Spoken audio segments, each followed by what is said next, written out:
છેલ્લે આપણે ભૂમિતિની અંદર ત્રિકોણ ચેપ્ટર ભણ્યા. એની પહેલા રેખાખૂણા વિશે આપણે સમજૂતી મેળવી. રેખાખૂણા દ્વારા ખૂણાઓ દ્વારા બનતો નાનામાં નાનો આકાર કયો તો કે ત્રિકોણ. એટલે આપણે આગળનું ચેપ્ટર જે ભણ્યા ત્રિકોણ ચેપ્ટર, ત્રિકોણની એકરૂપતા વિશે ભણ્યા, ત્રિકોણના સામાન્ય જે માહિતી છે એના વિશે આપણે વાત કરી, બરાબર.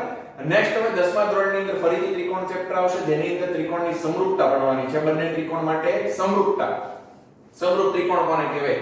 ચાલો ત્યાર પછી ભૂમિતિની અંદર પાછું નવું એક ચેપ્ટર, ચાર ભિન્ન અસમરેખ બિંદુ દ્વારા રચાતી ચાર ખૂણાવાળી આકૃતિ કઈ તો કે ચતુષ્કોણ, બરાબર. તો બહુકોણની અંદર આપણે આગળ ત્રિકોણ પછી ચતુષ્કોણે પહોંચ્યા છીએ.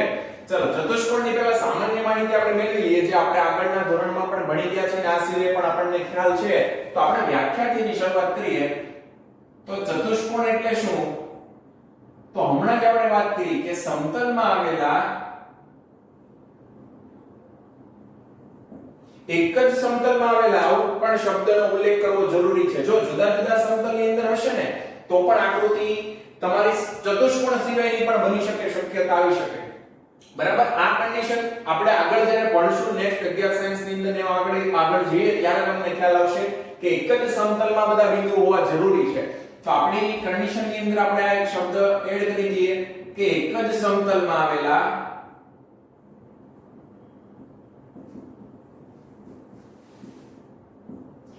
ચાર ભિન્ન અસમરેખ બિંદુઓ દ્વારા રચાતી બંધ આકૃતિને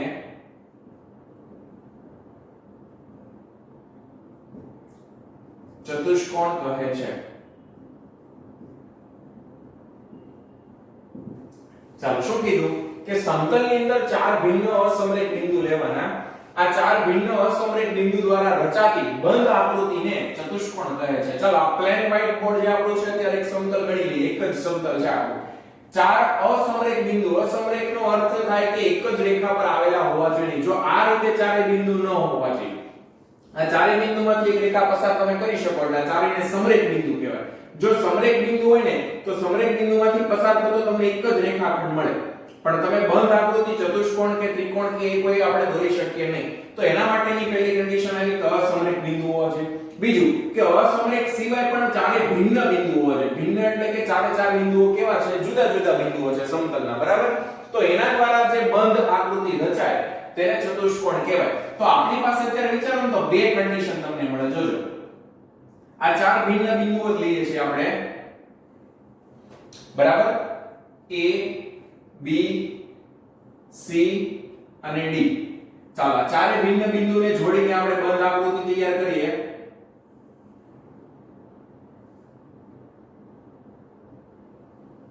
તો આ પ્રમાણે તમને મળશે. જો આ પણ એક પ્રકારનો ચતુષ્કોણ જ છે જેને ચાર ખૂણાઓ છે, ચાર શિરોબિંદુઓ છે અને ચાર બાજુઓ છે, બરાબર. પણ આ એક પ્રકારનો ચતુષ્કોણ જ થયો. આ સિવાય પણ તમે વિચારી શકો કે ચારે ભિન્ન બિંદુ આ પ્રમાણે જો લઈએ આપણે A B C અને D, આ રીતે ચારે ભિન્ન બિંદુ લીધા અને એને જોડ્યું આપણે તો એના દ્વારા જે બને છે ચતુષ્કોણ આ પ્રકારનો છે. તો આ પણ એક ચતુષ્કોણ જ છે. આ બંને ચતુષ્કોણની અંદર ફરક શું છે? તો કે બંને ચતુષ્કોણની અંદર વિકર્ણ જે છે, વિકર્ણ દ્વારા તમને એનો ફરક સમજે. આ જે ચતુષ્કોણ છે આ ચતુષ્કોણના તમે વિકર્ણ દોરો. વિકર્ણ એટલે શું? ફરીથી ત્રિકોણના ચતુષ્કોણના સામસામેના બિંદુઓને જોડતો રેખાખંડ એને વિકર્ણ કહેવાય. તો સામસામેના બિંદુને આપણે જોડીએ તો આ પ્રમાણે તમને રેખાખંડ AC મળશે. A ની સામેનું બિંદુ C, B ની સામેનું બિંદુ D. ચાલો તમને ફરીથી પ્રશ્ન થાય સામસામેના શિરોબિંદુ કેમ નક્કી કરવા? આ બિંદુ A છે ને આ એની બાજુના શિરોબિંદુ કહેવાય. પાસ પાસે સિવાયના જેટલા હોય ને બધા એના સામસામેના બિંદુ કહેવાય. તો A ની પાસે કયા થાય? B ને D થાય. BD સિવાય વધે કોણ? C વધે. તો A ની સામેનું બિંદુ C કહેવાય. આ BD એની પાસેના બિંદુ કહેવાય. ક્લિયર? ચાલો એવું તમે બધા માટે વિચારી શકો. B બિંદુ છે, આ B બિંદુની પાસેના શિરોબિંદુ કયા? તો કે A અને C. તો B ની સામેનું શિરોબિંદુ કયું? તો AC સિવાયનું કયું છે? D. એની સામેનું શિરોબિંદુ છે.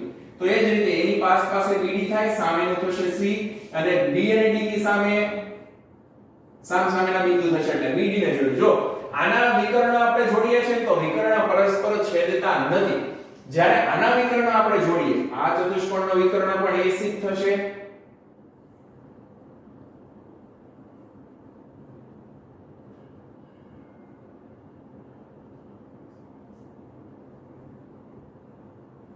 તો AC અને BD વિકર્ણ જે છે બંને એક બિંદુ આગળ છેદે છે અને આમાં જ્યારે છે આપણે જોડીએ છીએ તો છેદતા નથી. તો આ બંનેને આધારે ચતુષ્કોણના બે પ્રકાર નક્કી થાય. બંને ચતુષ્કોણ જ છે પણ આ પ્રકારનો જે ચતુષ્કોણ છે ને અંતર્મુખ ચતુષ્કોણ કહેવાય.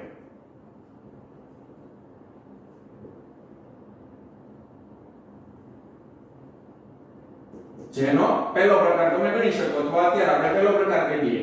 અને આ પ્રકારનો જે ચતુષ્કોણ છે એ બહિર્મુખ ચતુષ્કોણ થાય. તો તમને પૂછાય કે ચતુષ્કોણના મુખ્ય કેટલા પ્રકાર અથવા તો ચતુષ્કોણ કેટલા પ્રકારના હોઈ શકે, તો બે પ્રકારના હોઈ શકે, અંતર્મુખ ચતુષ્કોણ અને બહિર્મુખ ચતુષ્કોણ. આ બંને ચતુષ્કોણની વ્યાખ્યાયિત કરવાની અથવા તો વ્યાખ્યા પૂછાય, પદ વ્યાખ્યાયિત કરો તો અંતર્મુખ ચતુષ્કોણ એટલે એવો ચતુષ્કોણ કે જેના વિકર્ણ પરસ્પર છેદે નહીં તેને અંતર્મુખ ચતુષ્કોણ કહેવાય. અને જે ચતુષ્કોણના વિકર્ણ પરસ્પર એક બિંદુ આગળ છેદે તેને બહિર્મુખ ચતુષ્કોણ કહેવાય. ચાલો હવે આપણે આગળ વધીએ. અંતર્મુખ ચતુષ્કોણ વિશે આપણે આગળ કોઈ ભણવાનું જ નથી અત્યારે. અંતર્મુખ ચતુષ્કોણના પ્રકાર કે એના વિશે આપણે કઈ અત્યારે આગળ ભણવા નથી. માત્ર એટલું યાદ રાખવાનું કે આ પ્રકારનો ચતુષ્કોણ અને અંતર્મુખ કહેવાય. ભણવાનું છે આપણે માત્ર બહિર્મુખ ચતુષ્કોણ માટે. આગળના ધોરણમાં તમે જે ભણ્યા એ પણ આના માટે જ ભણ્યા છો. બરાબર. તો બહિર્મુખ ચતુષ્કોણની આપણે વાત કરીએ તો આ બહિર્મુખ ચતુષ્કોણ જે છે એમાંથી આપણે આ એક બહિર્મુખ ચતુષ્કોણ અત્યારે ABCD લઈ લીધો છે. તો બહિર્મુખ ચતુષ્કોણ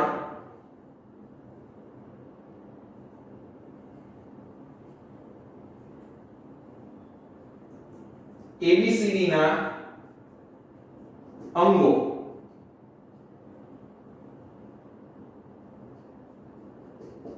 ચલો આ ચતુષ્કોણના અંગો વિશે વાત કરીએ છીએ. જો આમાંથી તમે ઘણું બધું તો આગળ ભણી જ ગયા છો, તેમ છતાં એક વખત આપણે રિવિઝન કરી લઈએ.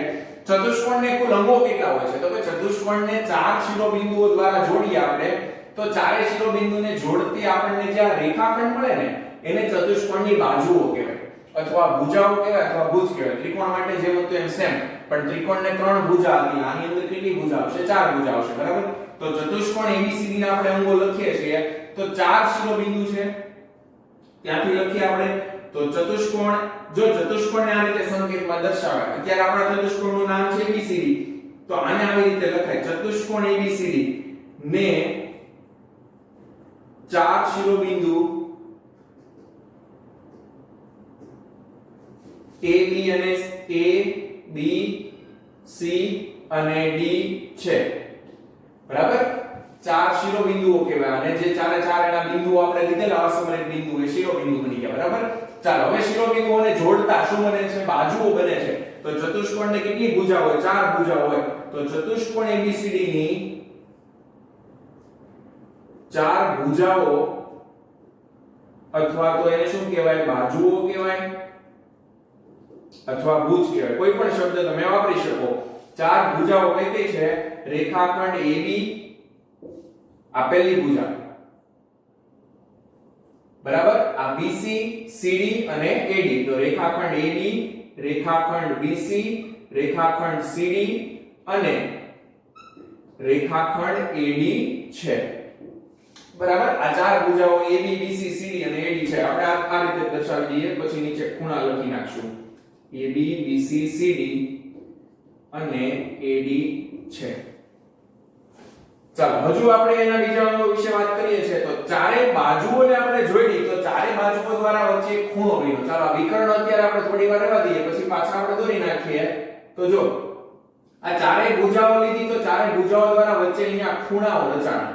તો ચતુષ્કોણને કુલ કેટલા ખૂણાઓ હોય? તો કે 4 ખૂણાઓ હોય. તો એના બીજા 4 અંગો આપણને મળ્યા. જે કયા છે? 4 ખૂણાઓ છે. તો ચતુષ્કોણ ABCD ના 4 ખૂણાઓ અથવા કોણ, કોણ પણ કહેવાય. ખૂણાઓ કયા છે? ખૂણો A, ખૂણો B, ખૂણો C અને ખૂણો D છે. બરાબર. તથા હવે છેલ્લું શું બાકી રહ્યું? આપણે જે હમણાં અહીંયા સામસામેના શિરોબિંદુને જોડવાની વાત કરેલી એટલે એના વિકર્ણ છેલ્લે બાકી રહ્યા. તો ચતુષ્કોણને કુલ કેટલા વિકર્ણ હોય? 2 વિકર્ણ હોય. તો ચતુષ્કોણ ABCD ને કુલ બે વિકર્ણ. કયા કયા બે વિકર્ણો છે? રેખાખંડ AC અને રેખાખંડ BD. રેખાખંડ AC અને રેખાખંડ BD છે. ક્લિયર? તો આપણે આ ચતુષ્કોણના અંગો વિશે વાત કરી. ચતુષ્કોણનું આપણે નામ અત્યારે ABCD રાખ્યું એટલે ચાર અંગો એના આ પ્રમાણે દર્શાવવા. PQRS હોય તો એના ચાર અંગોમાં ચાર બાજુ PQ QRRS અને PS થશે. બરાબર? આ PS થશે. એ રીતે ચારે ખૂણા મળે, વિકર્ણ મળે. બરાબર? પણ આ કોમન માહિતી છે. ચાલો હવે ચતુષ્કોણના નામની વાત કરીએ. તો ચતુષ્કોણને સંકેતમાં આ રીતે તો લખાય, પણ ચતુષ્કોણને નામ કેટલી રીતે આપી શકે? જે રીતે આપણે ત્રિકોણને 6 રીતે નામ આપી શકતા હતા. આ ત્રિકોણ ABC છે તો ત્રિકોણ ABC ને ઘડિયાળની વિરુદ્ધ દિશામાં 3 રીતે અને ઘડિયાળની દિશામાં 3 રીતે, એમ કુલ કેટલી રીતે? 6 રીતે આપણે નામ આપી શકતા હતા. ABC, CBA, CAB એવી રીતે નામ આપતા હતા. એ જ રીતે ચતુષ્કોણની વાત કરીએ, જો 3 શિરોબિંદુ હતા તો ડબલ 6 નામ અપાણા. અહીંયા 4 શિરોબિંદુ છે તો ચતુષ્કોણને કુલ કેટલા? ડબલ 8 નામ આપી શકીએ આપણે. તો ચતુષ્કોણના નામની આપણે વાત કરી દઈએ. ચતુષ્કોણ ABCD ને કેટલી રીતે દર્શાવી શકાય? તો ચાલો આવી રીતે જોજો. ઘડિયાળની દિશામાં ઘડિયાળની વિરુદ્ધ દિશામાં આમાં વિકર્ણ છે એટલે ફરીથી આપણે એક આકૃતિ દોરી નાખીએ. ABCD. બરાબર? આ વિરુદ્ધ દિશામાં પહેલા જઈએ છે. ઘડિયાળ આ બાજુ ફરે ક્લોકવાઇઝ, આપણે એન્ટી ક્લોકવાઇઝ વિરુદ્ધ દિશામાં જઈએ છે. ABCD.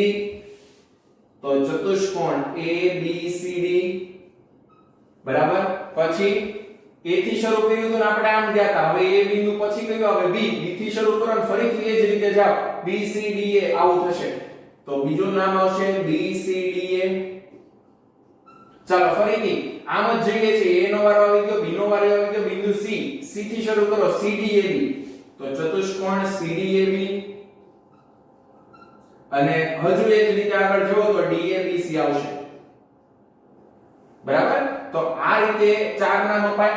ચાલ આ ઘડિયાળની વિરુદ્ધ દિશા થઈ ગઈ. ઘડિયાળની દિશા આપણે આ પ્રમાણે ચાલે. ઘડિયાળની દિશામાં A થી શરૂ કરો તો ADCB આવું નામ થશે.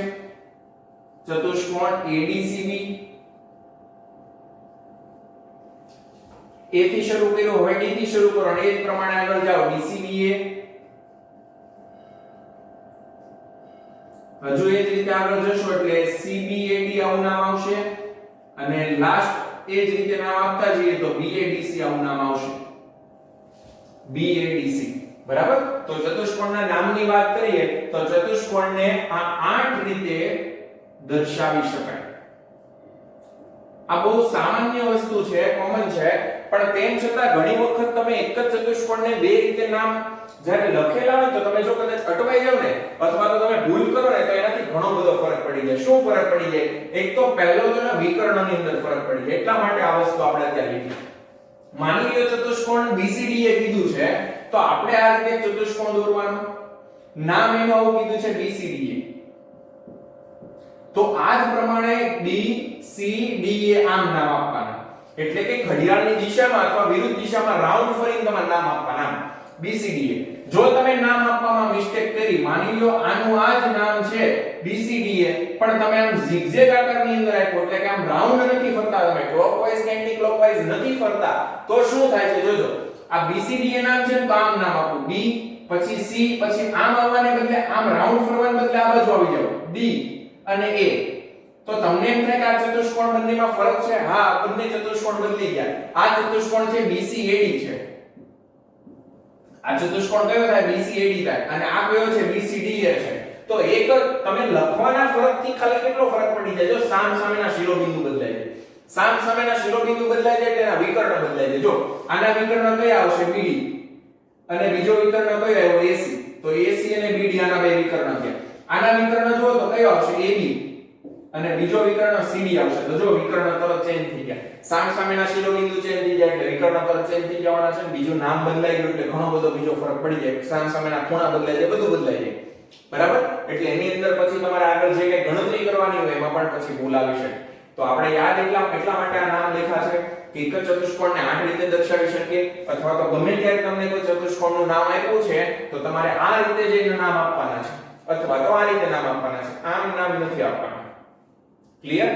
ચાલો તો આગળ હવે વાત કરીએ. ચતુષ્કોણના અંગો વિશે આપણે છેલ્લે આજે વાત કરી, ત્યાર પછી ચતુષ્કોણના પ્રકારની વાત કરીએ. ચતુષ્કોણમાં અંતર્મુખ ચતુષ્કોણ બહિર્મુખ ચતુષ્કોણ આટલો તો તમને ખ્યાલ આવી ગયો, પણ અંતર્મુખ ચતુષ્કોણ વિશે આપણે કંઈ ભણવાનું નથી, બહિર્મુખ ચતુષ્કોણ વિશે ભણવાનું છે. તો બહિર્મુખ ચતુષ્કોણના કોઈ પ્રકારો છે? તો બહિર્મુખ ચતુષ્કોણના અત્યારે તમારે ભણવાના છે એટલે 6 પ્રકાર ભણવાના છે. બરાબર, આ 6 માંથી ઘણા નામ તો તમે સાંભળ્યા પણ હશે. તો બહિર્મુખ ચતુષ્કોણના પ્રકારો લખીએ.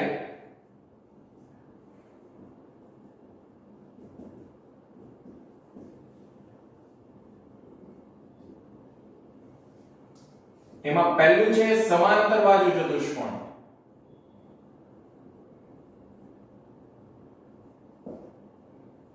બીજું છે સમબાજુ ચતુષ્કોણ.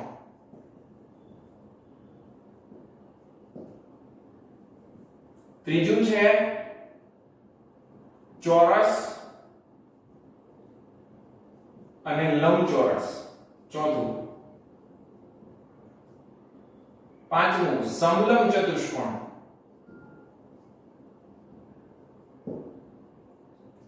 છઠ્ઠું પતંગાકાર ચતુષ્કોણ.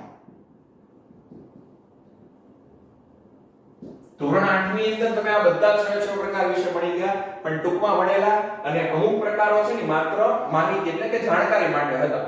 બરાબર, એના ગુણધર્મ વિશે તમને ત્યારે ભણેલા કર્યા, પણ એનો દાખલાનો ઉપયોગ નહીં હતો. પણ હવે આ બધી વસ્તુનો ઉપયોગ આવવાનો છે. બરાબર, ચાલો તો આ જે ચતુષ્કોણના 6 પ્રકારો છે, આ 6 પ્રકાર વિશે પેલા ગુણધર્મ આપણે મેળવીએ કે આ 6 પ્રકાર નક્કી કઈ રીતે થયા. આ બધા જ ચતુષ્કોણ છે ને બહિર્મુખ ચતુષ્કોણ છે, પણ બહિર્મુખ ચતુષ્કોણના જો અંગોમાં ફેરફાર કરીએ, અંગોમાં ફેરફાર એટલે કેવા, માની લો કે સામસામેની બાજુ સરખી કરીએ, અથવા પાસ પાસેની બાજુ સરખી કરીએ, અથવા બધી જ બાજુ સરખી કરીએ, ખૂણા સરખા કરીએ, તો આવા બધા ફેરફાર કરીએ ને તો આ બધા પ્રકારો બનતા જાય. બરાબર, તો આપણે બહિર્મુખ ચતુષ્કોણ એટલે જે કોઈ પણ ચતુષ્કોણ જે છે જેના વિકર્ણ છેદતા હોય એવો કોઈ પણ બહિર્મુખ ચતુષ્કોણ છે એના અંગોમાં ફેરફાર કરશું એટલે આ પ્રકારના બધા ચતુષ્કોણના પ્રકાર બનશે. બરાબર, એમાં પહેલો પ્રકાર આપણે સમાંતર બાજુ ચતુષ્કોણ વિશે લઈએ. જો આ ચોપડીની અંદર માહિતી નથી આપી, માત્ર નામ પૂરતું આપ્યું છે, પણ પહેલા કયા પ્રકારના ચતુષ્કોણની અંદર એના ગુણધર્મ શું છે, આના ગુણધર્મ શું છે એ તમને ખ્યાલ હોય તો રકમની અંદર તમને બહુ ફરક પડશે. એટલે આપણે આ બધા ચતુષ્કોણના ગુણધર્મ લેતા જઈએ છીએ. એમાં પહેલા ચતુષ્કોણથી શરૂઆત કરીએ તો પહેલો ચતુષ્કોણ છે સમાંતર બાજુ ચતુષ્કોણ.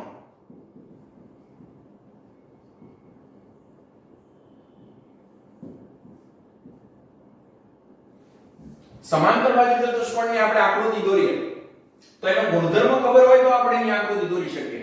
તો સમાંતર બાજુ ચતુષ્કોણનો ગુણધર્મ છે કે તેની સામસામેની બાજુ સમાંતર હોય છે. નામ પરથી જ ખ્યાલ આવે કે સમાંતર બાજુ. કોણ સમાંતર છે? બાજુ સમાંતર છે. કોની? ચતુષ્કોણની. તો જે ચતુષ્કોણની સામસામેની બાજુ સમાંતર હોય, હવે એક સ્વાભાવિક વસ્તુ છે કે સામસામેની બાજુ જ તમે સમાંતર લઈ શકો.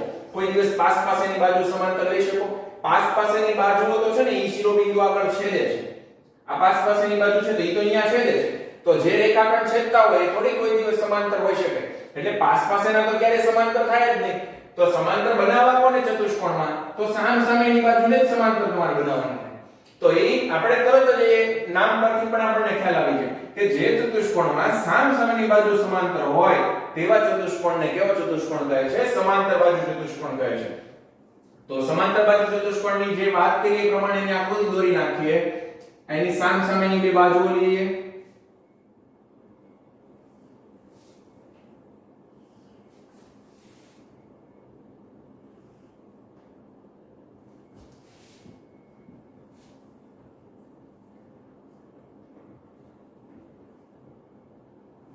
ચાલો, સમાંતર એટલે જેને અનંત સુધી લંબાવો રેખાખંડ કે રેખાને તેમ છતાં જો ન છેદે તો તેને સમાંતર કહેવાય.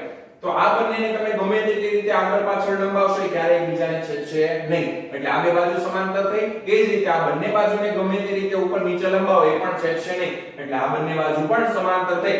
તો સામસામેની બંને જોડ સમાંતર હોય તેને સમાંતર બાજુ ચતુષ્કોણ કહેવાય.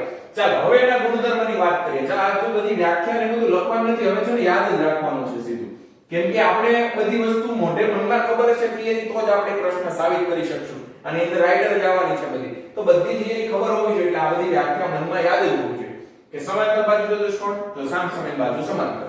ક્લિયર? ચાલો હવે એના ગુણધર્મની વાત કરીએ છીએ. તો ગુણધર્મમાં કોની કોની જરૂર પડે? એક આ જો શિરોબિંદુ તો ચાર આવવાના છે. જરૂર કોની પડે? બાજુની પડે, ખૂણાની પડે અને વિકર્ણની પડે. વિશે ગુણધર્મ વિશે આપણે લખશું. બાજુ વિશે, ખૂણા વિશે, વિકર્ણ વિશે કે આ ચતુષ્કોણમાં બાજુઓ કેવી હોય, ખૂણાઓ કેવા હોય, વિકર્ણ કેવા હોય. બરાબર? ચાલો તો આ ચારે ચાર ગુણ વિશે આપણે લખીએ. બધા ચતુષ્કોણ માટે આપણે એ વસ્તુ લખશું. તો પહેલું બાજુઓ. તો સમાંતર બાજુ ચતુષ્કોણની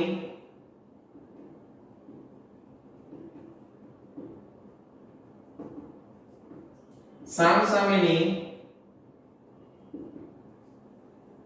બાજુઓ સમાંતર તથા સરખી હોય છે.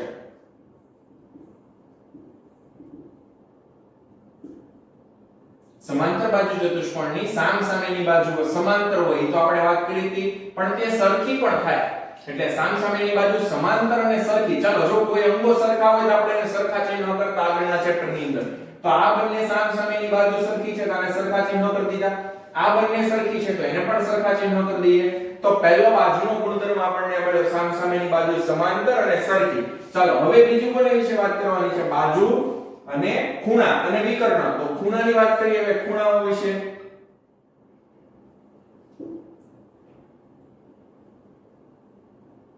ખૂણાઓમાં બે પ્રકારના ગુણધર્મો મળશે. એક પહેલું મળશે તમને સામસામેના ખૂણાઓ સરખા થાય. સામસામેના ખૂણાઓ સરખા હોય છે. અને બીજો ગુણધર્મ મળશે પાસ પાસેના ખૂણાઓ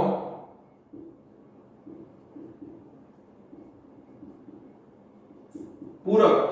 પૂરક એટલે કે જેનો સરવાળો 180 હોય.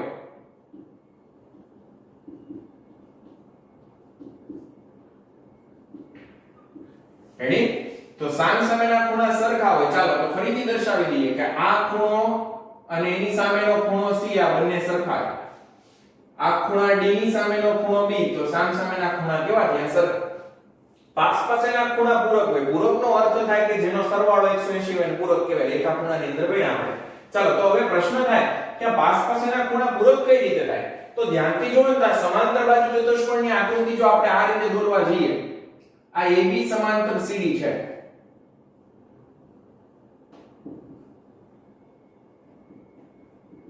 બરાબર? તો આ બે સમાંતર બાજુ માટે જો આ હું આ જે ત્રીજી બાજુ લઉં છું AB, આને આપણે થોડી લંબાવીએ તો જો તો આ બે સમાંતર બાજુની આ છેદિકા બને છે. બને કે ન બને? આ બાજુ બને અને આને લંબાવીએ, આ બાજુ જો આને લંબાવીએ. જો આપણો આ ચતુષ્કોણ છે, આ ચતુષ્કોણમાં આ બાજુને આપણે બંને બાજુ લંબાવીએ છીએ. અને આ AD બાજુ શું થશે? એની છેદિકા બનશે. સમાંતર બાજુ AD સમાંતર DC ની છેદિકા કોણ થાય? AD થાય. હવે છેદિકા દ્વારા જો તો C વાળા ખૂણા બને. અહીંયા C વાળા ખૂણા એટલે એક તરફના અંતઃકોણ. તો આ એક તરફના અંતઃકોણ છે તો એક તરફના અંતઃકોણનો સરવાળો કેટલો થાય? 180 છે. તો એનો મતલબ કે આ પાસ પાસેના બંને ખૂણા કેવા થયા? પૂરક થયા. જેમ આ માટે લખ્યું બધા માટે લખી શકે. જો ફરીથી આ બે સમાંતર રેખાની છેદિકા જો આ બનાવું તો આ બંને પાસ પાસેના અંતઃકોણના ખૂણા થશે તો આ બંને પૂરક થાય. ચાલો મેં આ સમાંતર રેખા લીધી જગ્યાએ જો આ સમાંતર રેખા લો અને આ એની છેદિકા લો તો અહીંયા એક C બને. તો ફરીથી આ બંને અંતઃકોણ થાય. આ રીતે નીચે એક C બને તો આ બંને પણ અંતઃકોણ થાય. તો ટૂંકમાં પાસ પાસેના બધા જ ખૂણાઓ કેવા હોય છે? પૂરક હોય છે. એટલે કે સરવાળો 180 થાય. આ બંનેનો 180 થશે, આ બંને ને આ બંને. બરાબર? અને એ સિવાય સામસામેના ખૂણા સરખા પણ થાય. તો આ ગુણધર્મ છે સમાંતર બાજુ ચતુષ્કોણ. આ બહુ જ મહત્વનો ચતુષ્કોણ છે. સમાંતર બાજુ ચતુષ્કોણમાંથી જ આ બધા પ્રકાર નક્કી થશે. બહિર્મુખ ચતુષ્કોણ છે નો ડાઉટ, પણ સમાંતર બાજુ ચતુષ્કોણની અંદરથી જ આ બાકીના 5 પ્રકાર બને છે. પાંચમાં આપણે આ ભૂલી જઈએ સમલંબ પતંગાકાર, તો બાકીના 3 પ્રકાર છે તો એના ઉપરથી જ નક્કી થશે. આમાં ઘણું બધું સમજવા જેવું છે અને એના દાખલા પણ બહુ ઓછા છે એટલે એના વિશે આપણે બહુ ડિટેલમાં ન જોવાનું, પણ આપણે આ ચાર વિશે જ ભણવાનું રહેશે અત્યારે. વિકર્ણ. ચાલો ત્રીજું વિકર્ણ છે ને પરસ્પર દુભાગ છે. સમાંતર બાજુ ચતુષ્કોણના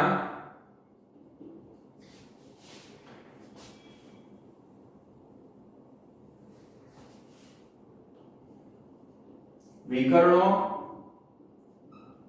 પરસ્પર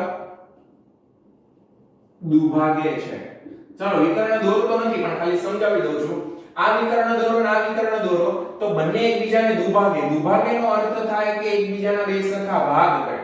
જો આ વિકર્ણ AC છે ને એ BD ના બે સરખા ભાગ કરે એટલે આ બે સરખું થાય અને O બિંદુ કહી દઉં હું તો OD અને OB આ બંને સરખું થાય OD OB સરખું થાય કેમ તો કે AC એના બે ભાગ કર્યા AC ના પણ બે ભાગ થાય કોણ કરે BD સરખું કરે તો OA અને OC પણ સરખું થાય ક્લિયર તો આ બંને ભાગ સરખા થશે અને આ બંને ભાગ સરખા થશે એટલે એનો અર્થ શું થાય કે વિકર્ણ પરસ્પર એકબીજાને દુભાગે છે બરાબર તો આ ચાર ગુણધર્મ આપણને સમાંતર બાજુ ચતુષ્કોણ માટે મળ્યા સામસામેની બાજુ સમાંતર સરખી સામસામેના ખૂણા સરખા પાસપાસના ખૂણા પૂરક અને વિકર્ણ પરસ્પર દુભાગે આ ચતુષ્કોણ વિશે એટલા માટે ભાર આપ્યો કે હમણાં કીધું પ્રમાણે આનો જ ઉપયોગ આવવાનો છે અને સૌથી મહત્વની વસ્તુ હવે તમને એક પ્રશ્ન થવો જોઈએ કે આ ગુણધર્મ મેં એમ જ કેમ ડાયરેક્ટ લઈ લીધા કોઈ પણ વસ્તુ અત્યાર સુધીની આપણે જે લીધી એમ જ નથી લીધી કે સાબિતી છે એટલે કે પ્રમેય સ્વરૂપે છે અથવા પૂર્વધારણા સ્વરૂપે છે તો આ સામસામેની બાજુ સરખી છે સમાંતર છે પાસપાસના ખૂણા સામસામે ખૂણા સરખા છે આ બધી વસ્તુ પણ આપણે એમ જ લીધી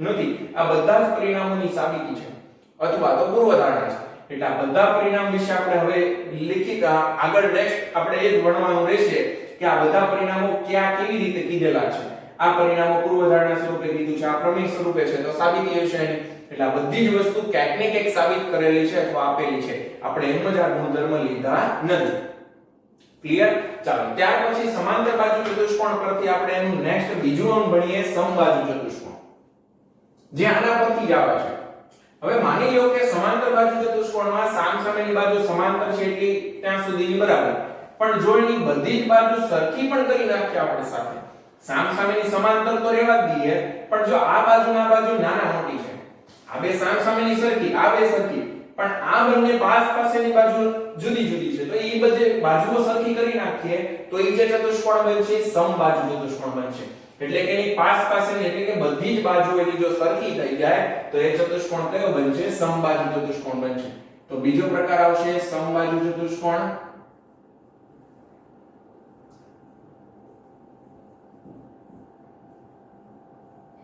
ચાલો તો એની આકૃતિ એવી રીતે દોરવાની કે એની બધી જ બાજુઓ સરખી લાગવી જોઈએ બરાબર બધી બાજુઓ સરખી થવી જોઈએ તો જે સમબાજુ ચતુષ્કોણ કહેવાય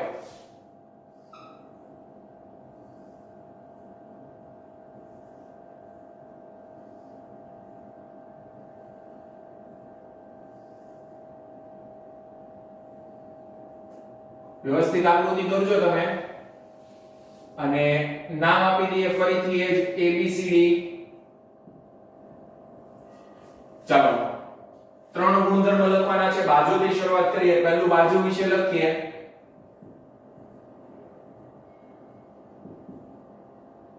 તો શું કર્યું આપણે એની બધી જ બાજુઓ સરખી લઈ લીધી ફરીથી નામ પરથી ખબર પડે ચતુષ્કોણ એવો કે જે સમબાજુ હોય સમબાજુ એટલે સરખી બાજુ કે જે ચતુષ્કોણની બધી જ બાજુ સરખી હોય સમાન હોય એવા ચતુષ્કોણને સમબાજુ ચતુષ્કોણ કહેવાય તો બાજુનો પ્રકાર તો તરત નામ પરથી જ ખબર પડી ગઈ એની બધી જ બાજુઓ કેવી હશે સમાન હશે બધી જ બાજુઓ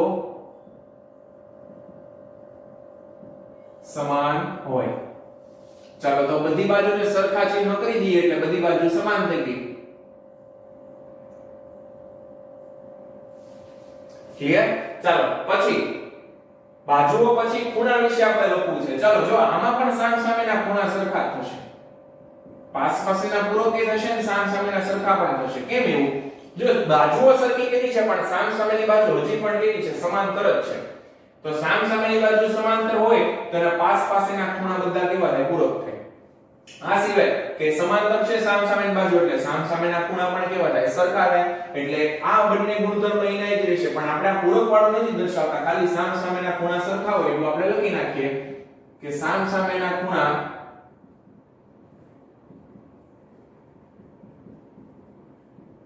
સરખા હોય બરાબર અને છેલ્લે ત્યાર પછી વિકર્ણની વાત કરીએ જે બહુ મહત્વનું છે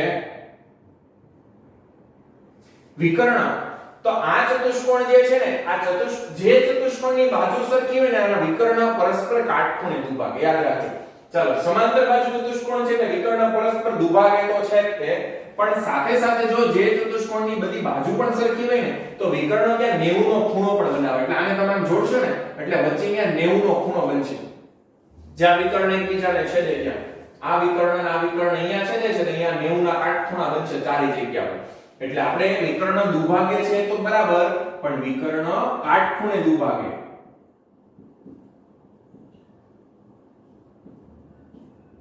ચાલો તો આ એક વસ્તુ લગાવી. બરાબર, આ બધી વસ્તુના આધારિત છે ને VSQ ને SQ તો બહુ VSQ MCQ તો બહુ સારા નીકળે છે. એ આપણે હમણાં ચર્ચા પણ કરીએ એના વિશે.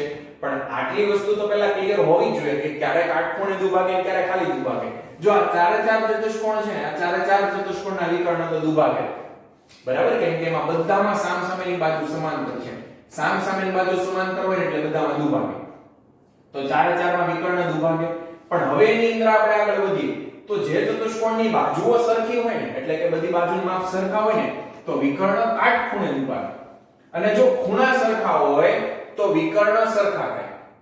બરાબર, બાજુ સરખી તો કાટખૂણે દુભાગે અને ખૂણા સરખા તો વિકર્ણ પણ સરખા. બરાબર, ચાલો તો એ આપણે નેક્સ્ટ પછીનો જ્યારે લઈએ છીએ પ્રકાર એની અંદર તમને ખ્યાલ આવી જશે. પણ આ એક વસ્તુ એક યાદ રાખવાની છે કે સમબાજુ ચતુષ્કોણની અંદર વિકર્ણ કાટખૂણે દુભાગે છે. બરાબર, ચાલો ત્રીજો પ્રકાર ચોરસ. જે તમે નાનપણથી લગભગ ભણતા આવ્યા અને તમે એની આકૃતિ પણ દોરતા આવ્યા, એટલે તમારા માટે તો બહુ સિમ્પલ છે ને. આ પ્રકારના કદાચ જો હું તમને ગુણધર્મ ન લખાવું તો પણ તમે જાતે લખી શકો એમ છો કે ચતુષ્કોણની ચારે બાજુ તો સરખી હશે જ તે, પણ સાથે સાથે ચારે ખૂણા પણ સરખા થઈ ગયા. એટલે આપણે જો સ્ટેપ બાય સ્ટેપ આપણે જતા જઈએ તો આમાં સામસામેની બાજુ સરખી હતી, એની બધી બાજુ સરખી કરી નાખી એટલે સમબાજુ બની ગયો. હવે એમાં એવું કરીએ કે બધા ખૂણા પણ સરખા કરી નાખીએ. તો બધા ખૂણા સરખા કરીએ. ચાલો જો અહીંયા એક ગુણધર્મ લખવાનું રહી ગયો, આપણે લખી નાખશું સાથે કે ચતુષ્કોણ છે તો આ ચતુષ્કોણના ચારેય ખૂણાનો સરવાળો કેટલો થાય? ત્રિકોણના ત્રણેય ખૂણાનો સરવાળો 180 અંશ થાય. એ રીતે ચતુષ્કોણના ચારેય ખૂણાનો સરવાળો 360 અંશ થાય. બરાબર, તમને ખ્યાલ જ છે. પણ લખી નાખીએ કે ચતુષ્કોણના ચારેય ખૂણાઓનો સરવાળો 360 અંશ થાય. કઈ રીતે થાય એ આપણે પછી ચર્ચા કરશું. બહુ જ સહેલું છે કે એક વિકર્ણ ગમે તે લઈ લો તો એના દ્વારા બે ત્રિકોણ બને. એક ત્રિકોણના ત્રણેય 180, બીજાના 180 તો 180 + 180 360. એવી રીતે ચારે ખૂણાનો સરવાળો 360 અંશ થાય. ચાલો અહીંયા આવી જઈએ કે ચારે ખૂણા હવે મારે જો બાજુ તો સરખી છે, હવે મારે એને ચારે ખૂણા પણ સરખા કરી દેવા છે.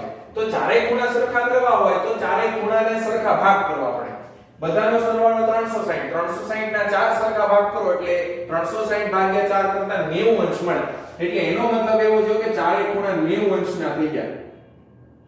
ચારે બાજુ તો સરખી હતી જ તે, એટલે એ પણ ફરીથી દર્શાવી દીધું. એટલે આમાંથી આપણે અહીંયા આવ્યા કે એના બધા ખૂણા પણ સરખા કરી દીધા. અત્યાર સુધી સામસામે ખૂણા સરખા હતા.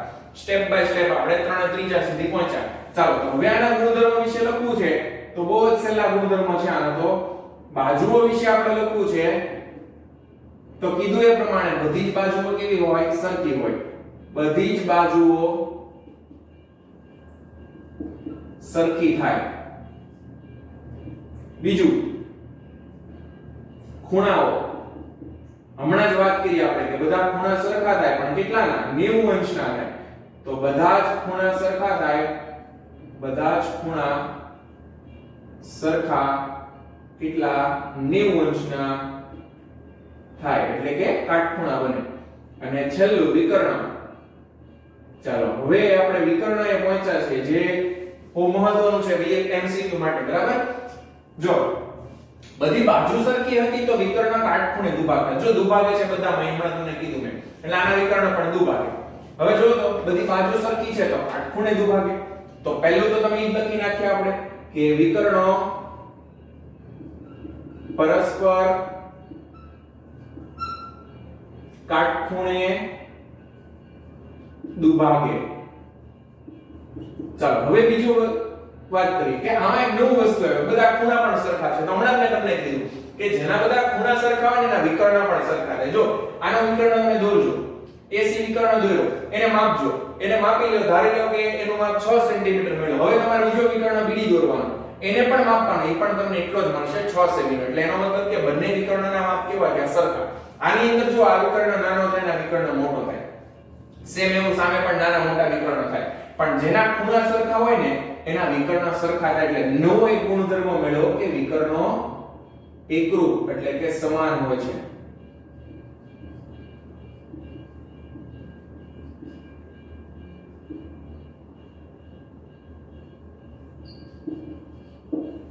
ક્લિયર? તો ત્રીજો આપણો પ્રકાર જે છે ચોરસ. આ જો આ ક્રમ નથી, પહેલી વસ્તુ યાદ રાખજો કે આમે ક્રમ લેખા 1 2 3 4 એમ જ લેખા છે. લંબચોરસ ઉપર ચોરસ નીચે લખી નાખો તેનાથી કોઈ ફરક નથી પડતા. પ્રમેયના પ્રકાર આપણે પ્રમેય નથી ભણતા કે ક્રમમાં લેખા, અમે એમ જ નંબર આપેલા છે, બરાબર? તો ત્રીજું જે ચોરસ છે એની અંદર બધા જ ગુણધર્મ આવે. ચોરસની બધી બાજુ સરખી, એના બધા ખૂણા સરખા એટલે કે 90 અંશના, એના વિકર્ણ પણ સરખા અને વિકર્ણ પરસ્પર કાટખૂણે પણ દુભાગે. દુભાગે પણ ખરા અને કાટખૂણે પણ બનાવે એટલે કાટખૂણે દુભાગે, બરાબર? એટલે એની અંદર બધી જ વસ્તુ આવશે. એટલું યાદ રાખવાનું. ચોરસની અંદર બધા જ ગુણ આવે. અને જ્યારે ચોરસ કોઈ સાબિત કરવાનો કે તો આપણે બધા જ ગુણ લાવવાના તો ઈ ચોરસ સાબિત થાય. હવે તમને પ્રશ્ન થાય કે આપણા દાખલા કઈ રીતના આવશે? દાખલા છે ને આ બધા ગુણધર્મને આધારિત જ આવશે. તમને માની લો કે એમ કે આપેલી આકૃતિ આ ચતુષ્કોણ ABCD એ સમાંતર બાજુ ચતુષ્કોણ છે. રકમમાં એવું કહી દીધું એટલે સમજી લેવાનું કે આ બધા ગુણધર્મ તમને આપી દીધા. સમાંતર બાજુ ચતુષ્કોણ કહી દીધું એટલે આટલી વસ્તુ તમે સીધી લઈ શકો. ચોરસ કહી દીધું તો આટલી બધી વસ્તુ તમે લઈ શકો. પછી જે સાબિત કરવાનું એના સુધી તમારે પહોંચવાનું. પક્ષની વાત કરું છું. પક્ષમાં તમને આવું કહી દે કે સમબાજુ ચતુષ્કોણ છે તો આ બધી વસ્તુ તમને મળી ગઈ. ક્લિયર? અને સાબિતી સુધી પહોંચવાનું. હવે ઊંધું કે માની લો કે તમને એવું કહે છે કે ચોરસ અથવા તો ચાલો પહેલા સમાંતર બાજુ કે સમાંતર બાજુ ચતુષ્કોણ સાબિત કરો એવું કહે ને તો તમારે આમાંથી ગુણધર્મ લાવવાના. તમારે શું કરવાનું? એની સામસામેની બાજુ સમાંતર બતાવી દેવાની એટલે સમાંતર બાજુ ચતુષ્કોણ સાબિત થઈ ગયું. બરાબર? જો આમાંથી તમે અમુક ગુણધર્મ ખાલી બતાવશો ને તો તમારી સાબિતી કમ્પ્લીટ નહીં થાય. માની લો કે તમે એવું બતાવો કે વિકર્ણ પરસ્પર દુભાગે છે તો વિકર્ણ પરસ્પર તો આમાં પણ દુભાગે છે, આમાં પણ દુભાગે છે, તો એ અધૂરું રહે. તો એના કરતા જેનો પર્ટિક્યુલર કોઈ એક એવો ગુણધર્મ હોય કે જેનાથી એવું જ સાબિત થાય કે આ સમાંતર બાજુ જ છે, બીજું કોઈ ન બને, એવો તમારે ગુણધર્મ લાવવાનો. અને ઘણી વખત એક વસ્તુ સાબિત કરે પણ એ નહીં થાય. ખાલી હું માની લો કે ખૂણા સામસામેના સરખા બતાવી દઉં તો પણ સાબિત નથી થતું, તો તમારે બે ગુણધર્મ સાબિત કરવા પડશે. બે સાબિત કરી દો એટલે થઈ જાય. જો એવું આમાં થશે. ચોરસ સાબિત કરવો છે, માની લો તમને રકમમાં એવું કીધું કે તમને કંઈક પક્ષ આપ્યું છે અને સાબિત કરો કે આપેલો ચતુષ્કોણ ચોરસ છે. તો ચોરસ સાબિત કરવો છે તો તમારે કેટલી વસ્તુ કરવી પડે? એની બધી બાજુ સરખી કરવી પડે. ખાલી બધી બાજુ સરખી કરીને તમે મૂકી દો તો એનાથી ચોરસ સાબિત થઈ જાય? ખરો વિચારો તો. ન થાય. બધી બાજુ સરખી તો આમાં પણ છે. બરાબર? ચાલો એમ જવા દો. તમે એમ કહો કે ચાલો બધા ખૂણા એના સરખા બતાવી દો, 90 ના કાટખૂણા. તો બધા ખૂણા 90 ના તો લંબચોરસમાં પણ છે. તો પણ નથી થતું. તો તમારે બંને વસ્તુ કરવી પડે. એની બધી બાજુ સરખી કરવી પડે અને બધા ખૂણે સરખા કરવા પડે. તો કમ્પ્લીટ એવો ગુણધર્મ કોનો છે? ચોરસનો. કે જેની અંદર બધી બાજુ સરખી હોય ને બધા ખૂણે 90 ના હોય એટલે એ ચોરસ જ છે. પછી હવે બીજું કોઈ શક્યતા રહેતી નથી. ખાલી એક ગુણધર્મ સાબિત કરો છો, બે શક્યતા રહી. બાજુ સરખી સાબિત કરી તો બે શક્યતા, સમબાજુ અથવા ચોરસ. ખૂણા 90 ના બતાવ્યા તો બે શક્યતા, ચોરસ કે લંબચોરસ. પણ બે વસ્તુ બતાવી દીધી તો એ ચોરસ જ હશે. તો આ બધી વસ્તુ ગુણધર્મ તમારે દાખલાની અંદર આવવાની છે. બરાબર? ચાલો છેલ્લો પ્રકાર એક રહી છે લંબચોરસ, જે આપણે નેક્સ્ટ લેક્ચર ની અંદર આ ત્રણેય પ્રકાર વિશે આપણે વાત કરીશું. લંબચોરસ, સમલંબ ચતુષ્કોણ અને પતંગાકાર ચતુષ્કોણ. બહુ જ સહેલું છે લંબચોરસ, પણ તમને પહેલેથી ભણતા જાવ છો એટલે એ પણ આવડી જેવું છે. પણ આ ત્રણેય સાથે નેક્સ્ટ લેક્ચર ની અંદર લેશું. ચાલો આજે જેટલું છે એટલું એક વખત પાકી બુક ની અંદર અને બે વખત રફ બુકમાં ટોટલ 3 વખત લખીને તૈયાર કરવાનું છે. વ્યવસ્થિત આખી થિયરી તૈયાર કરજો. આ થિયરી જે આપણે પૂરી નથી થઈ જતી, હજી આની અંદર આ પરિણામો તમને કઈ રીતે આવ્યા એ પણ પ્રમેયને પૂર્વધારણા આપણે હજી લખવાની છે. પણ એ બધી વસ્તુ આ ગુણધર્મ પછી આવશે. બરાબર? એટલે વ્યવસ્થિત બધી જ વસ્તુ તૈયાર કરજો. 3 વખત ટોટલ લખવાની થશે. Okay, thank you.